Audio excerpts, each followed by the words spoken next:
Cricket বিশ্বে আজ হতে যাচ্ছে এক হাই ভোল্টেজ মহারণ। টি-20 বিশ্বকাপের সেমিফাইনালে মুখোমুখি হচ্ছে দুই শক্তিশালী দল, ভারত ও ইংল্যান্ড। দুই দলই দুর্দান্ত পারফরম্যান্স করে সেমিফাইনালে উঠেছে, তাই ম্যাচটি ঘিরে ভক্তদের উত্তেজনা তুঙ্গে। ভারত এবারের টুর্নামেন্টে ব্যাটিং ও বোলিং দুই বিভাগেই বেশ শক্তিশালী। টপ অর্ডারে ধারাবাহিক পারফরম্যান্স এবং স্পিন আক্রমণ ভারতের বড় শক্তি। অন্যদিকে ইংল্যান্ডও কম নয়, আক্রমণাত্মক ব্যাটিং স্টাইল ও শক্তিশালী পেস বোলিং তাদের বড় অস্ত্র। ক্রিকেট বিশ্লেষকদের মতে এই ম্যাচে পাওয়ার প্লে এবং ডেথ ওভার হতে পারে সবচেয়ে গুরুত্বপূর্ণ মুহূর্ত। যে দল এই দুই জায়গায় ভালো করবে তারাই ম্যাচে নিয়ন্ত্রণ করতে পারবে।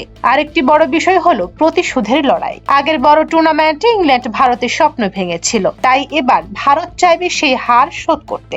অন্যদিকে ইংল্যান্ড চাইবে তাদের আধিপত্য বজায় রাখতে। এই সেমিফাইনালে বিজয়ী দল সরাসরি চলে যাবে ফাইনালে, যেখানে অপেক্ষা করছে নিউজিল্যান্ড। তাই বলা যায় আজকের ম্যাচ শুধু একটি খেলা নয়, এটি ফাইনালের টিকিটের লড়াই।